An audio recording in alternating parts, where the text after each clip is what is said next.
wa ala alihi wa sahbihi wa mawala amma ba'd. Baik, kita lanjutkan pelajaran kita baca kitab Thalathatul Usul karya Syekh Muhammad bin Abdul Wahhab rahimahullah. Alhamdulillah kita sudah berada di akhir kitab, di bagian sepertiga terakhir dari kitab, yaitu pokok yang ketiga dari Thalathatul Usul. Baik. Kata Syekh Muhammad bin Abdul Wahhab rahimahullah, al-aslu tsalitsu. Perkara pokok yang ketiga yaitu ma'rifatu nabiyyina atau nabiyikum Muhammadin sallallahu alaihi wasallam. Ini saya baca sini ya di bawah. Kalau ini dari pengarang dari penerbit. Al-aslu tsalitsu kata Syekh, perkara pokok yang ketiga ma'rifatu nabiyikum Muhammadin sallallahu alaihi wasallam. Mengenal nabi kalian, itu yang diutus kepada kalian, itu nabi kita Muhammad sallallahu alaihi wasallam. Baik. Itu nabi yang terakhir. Yang kata Nabi SAW, la nabiyya ba'di, tidak ada nabi setelahku. Jadi ketika ada yang mengaku nabi setelah Nabi sallallahu alaihi wasallam, maka ketahuilah dia adalah pendusta, kadzab, dajjal. Baik. Mengaku nabi setelah Nabi sallallahu alaihi wasallam. Karena ingat, Nabi setelah mengingatkan la nabiyya ba'di, tidak ada nabi setelahku. Baik. Jadi ini pokok yang ketiga mengenal Nabi sallallahu alaihi wasallam. Wa huwa Muhammadu ibnu Abdullah ibni Abdul Muttalib ibni Hashimin. Ini yang saya hafal ya. Ini di matan ada perbedaan di layar. Ibni Hashimin yang kita hafal sama dengan yang ada di buku yang lain, di cetakan yang lain. Ini nasab Nabi SAW. Muhammad ibnu Abdullah. Muhammad nama beliau, Abdullah nama. Ayo perhatikan, siapa ini? Abdullah, nama bapak beliau Abdul Muttalib, kakek beliau Hashimin. Ya, bapaknya kakeknya itu buyut. Ya. Kemudian kata Syekh, wa Hashimun min Quraisyin. Dan Hashim ini bapaknya kakeknya Nabi itu buyutnya Nabi SAW adalah orang Quraisy. Ya, kalau layar ini kurang ya. Ya, tambahkan wa Hashimun min Quraisyin. Dan Hashim itu dari Quraisy, orang Quraisy. Wa Quraisyun minal Arabi. Dan Quraisy ini dari orang Arab. Wal Arabu min dzurriyyati Ismail ibni Ibrahim al-Khalili alaihi wa ala nabiyyina afdhalus salati wassalam. Dan orang Arab itu merupakan anak keturunan Nabi Ismail ibn Ibrahim al-Khalil alaihi wa ala nabiyyina afdhalus salati wassalam. Ini subhanallah, nasabnya luar biasa ya. Jadi nasabnya Nabi SAW itu bersambung sampai Nabi siapa? Nabi Ibrahim, Abul Anbiya. Yang pernah kita dapat di pelajaran Al-Qawaidul Arba'. Nabi Ibrahim adalah Abul Anbiya.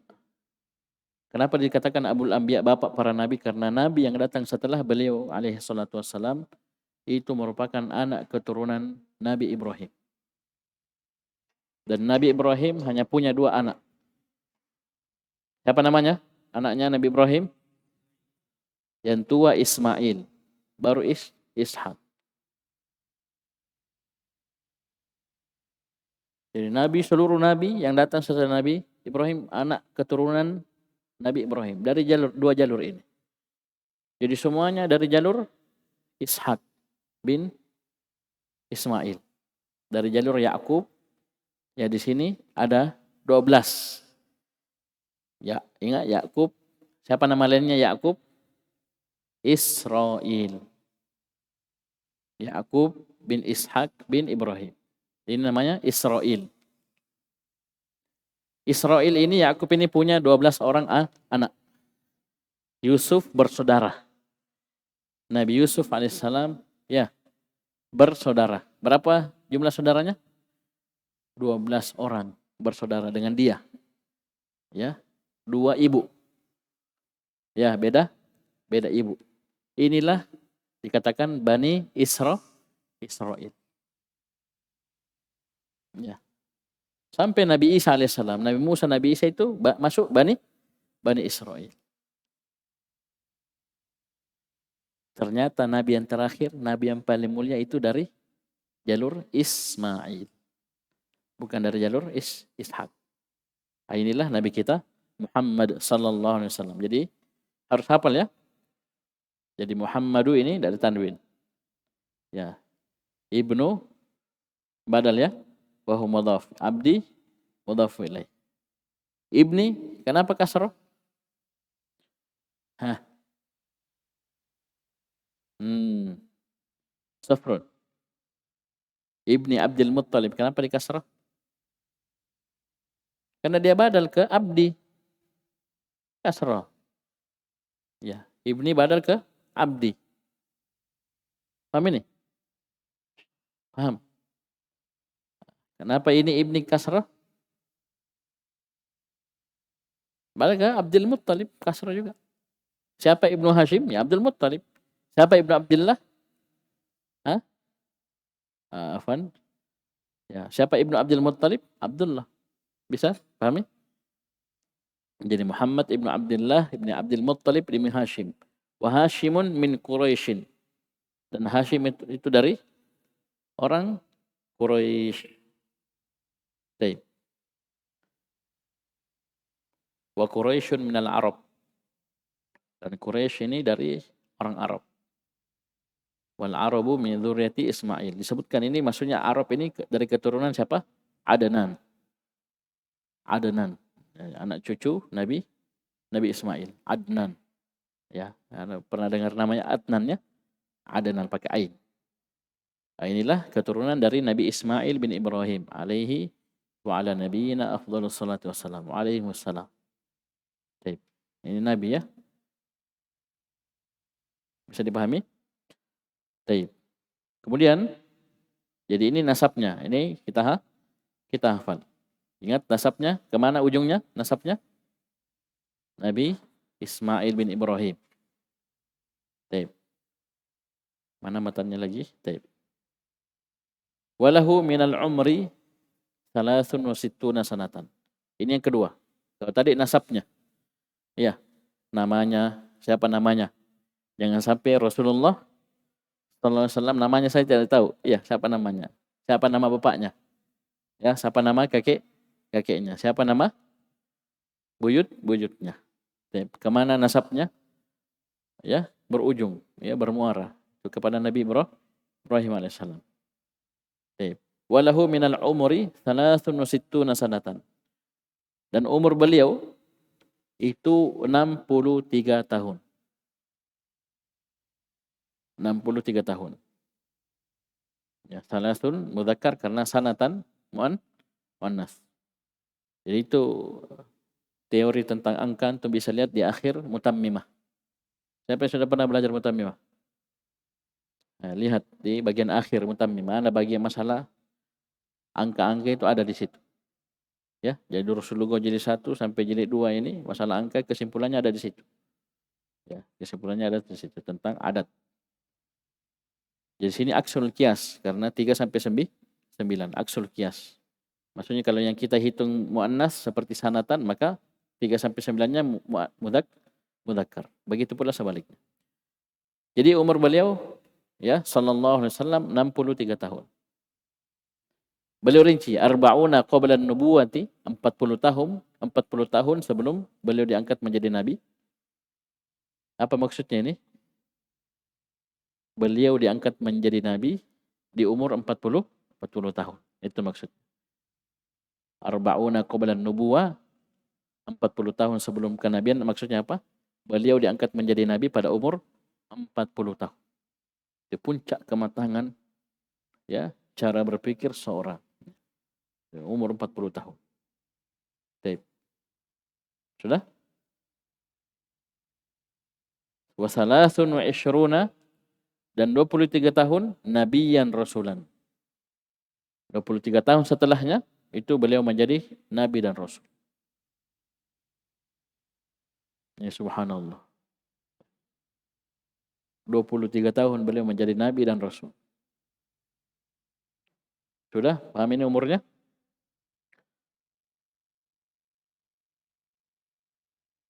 Saya ulangi, umur beliau itu 63 tahun. Ya. Beliau diangkat menjadi nabi di umur 40 tahun. Berarti sisanya 23 tahun beliau menjadi nabi dan rasul.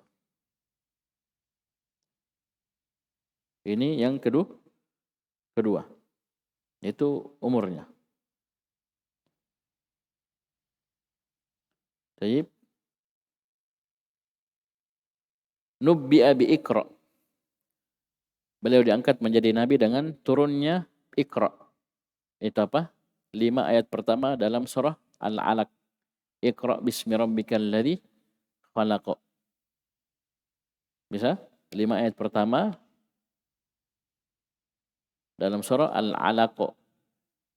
Turun itu beliau menjadi nabi. Sudah? Apa yang matanya terpisah-pisah? Perhatikan. Wa ursila bil muddassir. Dan beliau diangkat menjadi rasul dengan turunnya apa? Surah Al-Muddassir. Baik. Sebutkan sini 1 sampai 7. Ya. Ayat 1 sampai 7. Sudah? Wa baladuhu Makkah, dan kampungnya, negerinya adalah Makkah. Taib. Negerinya Nabi, kampungnya Nabi SAW adalah Makkah. Beliau lahir di Makkah. Taib. Ya, sebelumnya di tafsir kita sudah sebutkan ya, tafsir surah Al-Fil, bahwasanya kedatangan pasukan bergajah ya. Ya, pasukan Abraha dan bala tentaranya bawa gajah-gajah. Di tahun itulah Nabi sallallahu alaihi wasallam lahir. Di tahun yang sama, di tahun datangnya pasukan bergajah ingin menghancurkan Ka'bah. Di tahun itulah Nabi lahir. Bisa dipahami? Jadi Nabi lahir di tahun itu. Tahun datangnya pasukan bergajah ke Mekah untuk menghancurkan Ka'bah. Jadi kampungnya Mekah, ya. Tempat kelahirannya Mekah. Wa hajara ilal Madinah, dan beliau berhijrah ke kota Madinah. Ya, nanti akan disebutkan bahwasanya beliau berhijrah itu sekitar tahun ke-13 setelah diangkat menjadi nabi dan rasul. Ya. Paham? Karena 3 tahun sebelum hijrah, taib, itu turun perintah salat. Ya, ada peristiwa Isra Mi'raj. Jadi beliau di Makkah itu 13 tahun. Ya. Setelah itu baru beliau hijrah ke Madinah. Nanti akan disebutkan ya. Ini saya isyaratkan saja. Jadi wa baladuhu Makkah. Ya. Kampungnya Makkah. Beliau hijrah ke kota Madinah. Kenapa beliau berhijrah ke kota Madinah? Padahal Makkah, ya. Kata Nabi SAW, la hijrata ba'dal fathi. Tidak ada hijrah dari Makkah setelah Fathu Makkah. Karena Makkah ketika itu masih negeri musyrik, negeri kafir. Beliau hijrah meninggalkan Makkah ke kota Madinah. Tapi pada tahun ke-8 Hijriyah, tepatnya pada bulan Ramadan, terjadi Fathu Makkah. Makkah ditaklukkan oleh kaum muslimin. Yang dengannya Makkah sudah berubah menjadi negeri muslim, negeri Islam. Maka disitulah Nabi menyebutkan la hijrata ba'dal fath. Tidak ada hijrah setelah Fathu Makkah. Nah, kenapa? Makkah sudah menjadi negeri Islam. Dan ini akan disebutkan tentang hijrah di akhir kitab. Bisa ya? Jadi beliau hijrah ke Madinah karena ketika itu Makkah masih negeri kafir, negeri kafir. Perhatikan, Bagaimana dakwah beliau? Ba'athahullahu bin nidharati 'anil syirk wa yad'u ila tauhid. Allah Subhanahu wa taala mengutus Nabi sallallahu alaihi wasallam untuk an-nidharah, untuk memberi peringatan kepada manusia dari bahaya kesyirikan. Ini seluruh nabi dan rasul seperti ini. Ya, wa laqad ba'atsna fi kulli ummatin rasulan an i'budullaha wajtanibut taghut. Wa laqad uhiya ilaika wa ilal ladzina min qablik la in asyrakta la yahbatanna 'amaluk wa la takunanna minal khasirin. Ini nabi dan orang-orang sebelumnya dari para nabi dan rasul. Ya. Beliau diutus untuk memberi peringatan kepada umat manusia dari kesyirikan. Cukup? Tidak. Wa yad'u ila tauhid, dan beliau juga menyeru untuk mentauhidkan Allah Subhanahu wa taala. Jadi ini dua ini bergabung selalu, ya. Jadi dakwah kepada tauhid harus berbarengan dengan apa? An-nidharatu 'anil syirik, memberi peringatan dari kesyirikan. Ya, kita amar ma'ruf, ada juga nahi mungkar. Mengajak kepada tauhid, ada juga melarang dari kesyirikan, memberi peringatan dari kesyirikan. Itulah agama kita. Ya, ada targhib, ada tarhib, ya kan? Taib. Ada motivasi, dorongan, ada pertakutan, ya. Taib. Dalilnya apa? Wa dalilu qauluhu ta'ala, dalilnya firman Allah Subhanahu wa taala, ya ayyuhal muddatsir. Ya, wahai orang yang berselimut, itu Nabi sallallahu alaihi wasallam. Qum fa'anzir. Nanti akan sebutkan tafsirnya. Wa rabbaka fakabbir wa thiyabaka fatahhir war rujza fahjur wa la tamnun tastakthir wa li rabbika fasbir. Perhatikan, beliau tafsirkan ini Syekh Muhammad bin Abdul Wahhab rahimahullah. Beliau tafsirkan. Di sini tidak disebutkan, ya. Di buku antum, di cetakannya lain ada, ya. Perhatikan. Saya baca. Jadi ya ayyuhal muddatsir, wahai orang yang berselimut. Wa ma'anakum fa'anzir. Ini kata Syekh Muhammad bin Abdul Wahhab penafsirkan. Ma'nakum fa'anzir, kum, berdirilah. Fa'anzir, berilah peringatan. Ini ada di layar, Baik. Ai yunziru 'anil syirki. Yunziru 'anil syirki wa yad'u ila tauhid. Artinya bangkit kamu, beri peringatan, maksudnya apa? Beri peringatan dari kesyirikan dan ajaklah manusia kepada tauhid. Wa rabbaka fakabbir. Sekali lagi di matan yang lain, di cetakan yang lain ada, ya. Tafsir dari Syekh Muhammad bin Abdul Wahhab. Wa rabbaka fakabbir ay azimhu bitauhid. Dan Rabbmu maka besarkanlah. Maksudnya apa? Azimhu bitauhid. Agungkanlah Tuhanmu, Rabbmu dengan tauhid, dengan mentauhidkan Allah Subhanahu wa taala. Dengan menyerahkan ibadah hanya kepada Allah Subhanahu wa taala. Wa thiyabaka fatahhir, dan pakaianmu sucikanlah. Apa artinya? Ay tahhir a'malaka 'anil syirk. Sucikanlah amalan-amalanmu dari kesyirikan. Ya, Anda bisa lihat di matan, ya, dicetakannya. Sudah? War rujza fahjur. Dan ar-rujz tinggalkanlah. Ar-rujz kata beliau, ar-rujz al-asnam. Jadi ar-rujz adalah berhala-berhala. Jadi berhala-berhala tinggalkan. Tinggalkan. Wa hajruha, dan menghijrahi berhala itu adalah tarkuha wal bara'atu minha wa ahliha. Dengan cara meninggalkan berhala tersebut dan berlepas diri darinya dan orang-orang yang menyembahnya. Taib. Wala tamnun tastaksir, jangan kamu mengungkit-ungkit agar kamu mendapat lebih banyak. Wa li rabbika fasbir, dan hanya kepada Rabbmu kamu bersabar. Bisa dipahami? Taib. Kemudian kata Syekh, ini Masya Allah, ya, ini syarah dari Syekh Shalih Fauzan, bagus sekali, kita baca. Taib. Perhatikan. Kita lanjut ucapan Syekh Muhammad bin Abdul Wahhab. Akhadha ala hadha 10 sinin. Beliau menjalani ini dakwah kepada tauhid, ya, melarang dari kesyirikan ini selama 10 tahun. Yad'u ila tauhid. Beliau selama 10 tahun tanpa henti siang dan malam secara sembunyi-sembunyi maupun terang-terangan beliau mengajak manusia untuk mentauhidkan Allah Subhanahu wa taala. Berapa ini? 10 tahun.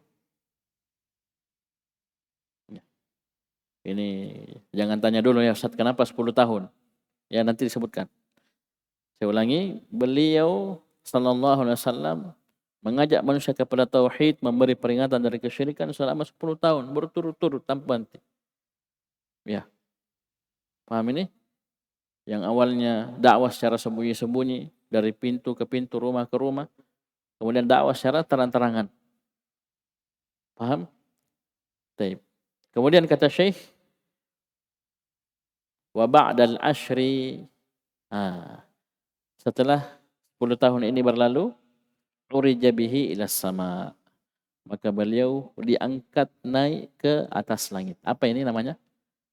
Peristiwa Isra dan Mi'raj. Isra itu perjalanan di malam hari dari apa? Dari Makkah ke Syam. Ya, Baitul Maqdis, dari Masjidil Haram ke Baitul Maqdis, Masjidil Aqsa. Ya, Masjidil Aqsa. Ini Isra.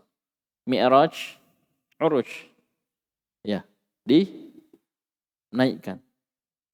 Ya, diangkat naik ke atas langit. Ini Isra Mi'raj. Jadi dikatakan oleh Syekh, urija bihi ila sama. Jadi setelah tahun ke-10 ini beliau diangkat ke atas langit. Wa furidat alaihi salawatul khamsu. Disitulah diwajibkan atas beliau salat yang 5 waktu. Ini antara keutamaan salat 5 waktu. Perhatikan, dari sisi mana keutamaannya Ustaz? Perintah salat 5 waktu itu langsung Nabi terima di atas langit. Langsung Nabi terima dari Allah Subhanahu wa taala tanpa perantara malaikat Jibril. Adapun kewajiban yang lainnya itu melalui wahyu dari malaikat Jibril dibawa ke beliau. Adapun ini kewajiban salat itu langsung Nabi terima ketika beliau diangkat ke atas langit. Wa shalla fi Makkah 3 sinin. Dan Nabi salat di Makkah selama 3 tahun. Jadi ini total beliau di Makkah itu 13 tahun, 10 tambah 3. Ya, jadi 3 tahun sebelum hijrah itu diwajibkan salat. Berarti apa? 10 tahun pertama fokus dakwah kepada tauhid. Memberi peringatan dari kesyirikan. Jauh banyak. 10 tahun. Kalian mondok saja ber1 tahun belum cukup. Jangan sampai kita bosan ya. Jangan sampai kita bosan dengan tauhid. Ya, kita baru belajar. Nabi berdakwah siang dan malam ya secara sembunyi-sembunyi maupun terang-terangan dari rumah ke rumah, dari kampung ke kampung. 10 tahun pertama itu beliau hanya itu beliau kerja. Berdakwah kepada tauhid. Ya, datang orang sekarang ada kelompok mengatakan itu pelajaran tauhid cukup sekian belas menit. Cukup sekian pertemuan. Ya, masa tauhid terus. Ya, masyarakat katanya sudah terzalimi macam-macam. Ya, naudzubillah. Ini kenapa ngomong seperti ini? Karena dia tidak tahu sejarah Nabi SAW, tidak mengenal Nabi SAW. Kalau kita kenal Nabi, mudah. Tidak heran kita ini kerjanya belajar tauhid, terus belajar tauhid, dakwah tauhid. Paham ini? Tauhid terus, tauhid diulang terus. Ya kita saja ulang-ulang begitu sudah sampai 10 tahun. Belum sama seperti Nabi sallallahu alaihi wasallam. Dan itu pun 10 tahun bukan berarti beliau berhenti ya. Setelah diwajibkannya salat bukan berarti beliau berhenti berdakwah kepada tauhid. Itu lanjut terus 3 tahun. Setelahnya masih. Bahkan ketika di Madinah pun beliau masih tetap berdakwah kepada tauhid. Bahkan menjelang detik-detik menjelang wafatnya Nabi sallallahu alaihi wasallam masih sempat beliau ingatkan tentang perkara tauhid. La'anallahu al-yahuda wan nasara ittakhadhu qubur anbiya'ihim masajid. Allah melaknat orang-orang Yahudi dan Nasara yang mereka menjadikan kuburan nabi-nabi mereka sebagai apa? Masjid. Coba lihat. Dari awal dakwah beliau sampai akhir hayat beliau penuh dengan dakwah tauhid. Itulah ya teladan kita. Uswatun hasanah. Nabi kita sallallahu alaihi wasallam. Jadi kalau kita ngaku umat Muhammad, maka contoh perkara ini. Umat Muhammad yang sejati, yang hakiki itu orang yang perhatiannya terhadap tauhid itu ya, bukan perhatian yang sebelah mata. Bukan setengah-setengah. Ya, pengikut Muhammad yang hakiki, yang sejati itu orang yang perhatian dengan tauhid. Ya, ketika ada pelajaran tauhid itu dia perhatikan betul. Ya, sudah dia pelajari, dia amalkan, dia dakwahkan, dia sabar di atas. Itu umat Muhammad sallallahu alaihi wasallam. Adapun yang mengaku umat Muhammad baru tidak mau mendengar dakwah tauhid, bahkan mengatakan dakwah tauhid itu dakwah radikal, dakwah keras dan seterusnya. Ini baru belum paham dakwah Nabi SAW. Belum ma'rifatun Nabi SAW. Belum. Ya. Jadi ma'rifatnya kepada Nabi itu belum. Ya. Dia belum mengenal Nabi SAW. Bisa dipahami? Baik. Masya Allah, ini penjelasan beliau ini nampak ya. Ya, beliau menjelaskan panjang lebar tentang perkara ini. Syekh Shalih Al-Fauzan hafizahullah. Baik. Wa ba'daha, dan setelah itu, setelah beliau sholat 3 tahun di Mekah, ya berarti tahun ke-11, 12, 13 setelah kenabian, bukan hijrah ya, setelah kenabian, umira bil hijrati ilal Madinah. Setelah beliau sholat 3 tahun di Mekah, setelah diwajibkannya sholat di tahun ke-10, 10 tahun di Mekah, itu beliau diperintah untuk hijrah ke kota Madinah. Disinilah penanggalan hijriah dimulai. Ya, jadi tadi itu 10 tambah 3 itu sebelum hijrah. Ya, 10 tambah 3 itu setelah kenabian. Beliau diangkat menjadi Nabi Rasul 10 tahun. Ya, pertama tidak ada kewajiban selain apa? Dakwah kepada tauhid. Paham ini? Ya, memperingatkan manusia dari kesyirikan. Nanti setelah itu, setelah 10 tahun ini baru beliau terima perintah sholat. Dengan peristiwa Isra Mi'raj. Beliau sholat di Makkah 3 tahun. Berarti apa? 10 tambah 3. Beliau di Makkah berapa tahun? 13 tahun. Di Makkah. Setelah itu beliau diperintah hijrah ke Madinah. Di Madinah beliau 10 tahun. Jadi 10 tambah 13, 23 tahun. Inilah beliau ya menjadi Nabi dan Rasul selama 23 tahun. Baik. Nanti insya Allah kita lanjut ya. Ini si panjang. Baik. Jadi ini dihafal ya. Ini dihafalkan. Ya, ini dihafalkan. Baik. Jadi ini subhanallah kalau kita mau melihat ya bagaimana ma'rifah kita kepada Nabi SAW, perhatikan apa yang beliau sebutkan dari poin-poin. Ya, dari namanya, kemudian negerinya, kemudian dakwah beliau apa. Yang paling pokok. Bukan merayakan apa? Perayaan-perayaan yang tidak pernah dirayakan oleh murid-muridnya Nabi SAW. Berarti apa? Tidak pernah diajarkan oleh Nabi SAW. Paham ini? Seandainya itu disyariatkan, pasti yang paling pertama merayakannya, melaksanakannya adalah murid-muridnya Nabi. Kalau dikatakan itu ajarannya Nabi. Paham ini? Masa Nabi tidak ajarkan kalau memang itu syariat? Bisa dipahami? Dan ternyata dicek Abu Bakar, Umar, Utsman, Ali, Hasan bin Ali radhiyallahu anhum, Muawiyah, ada yang melakukan. Ya. Para sahabat tabi'in tidak pernah, bahkan orang yang paling mencintai Nabi dari istri-istri Nabi tidak ada yang pernah rayakan hari kelahiran Nabi SAW. Ya, seandainya kita mau berpikir, ya.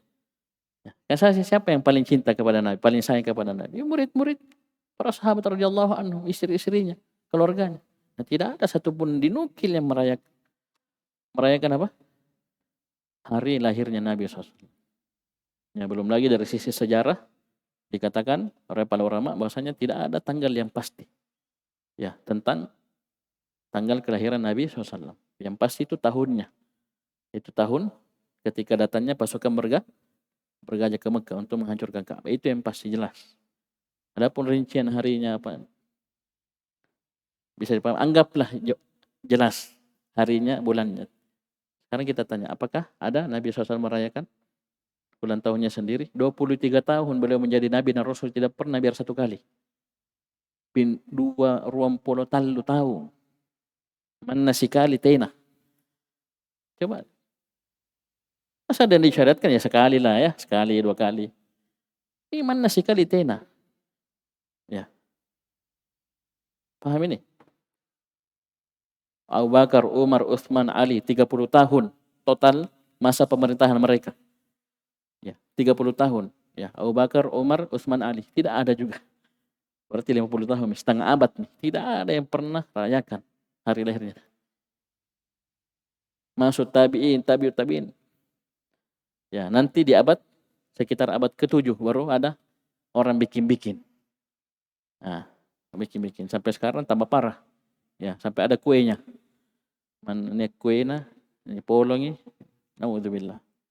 Ya, taib. Taib sekian ya. Subhanakallahumma hamdika asyhadu an la ilaha illa anta astaghfiruka wa atubu ilaik.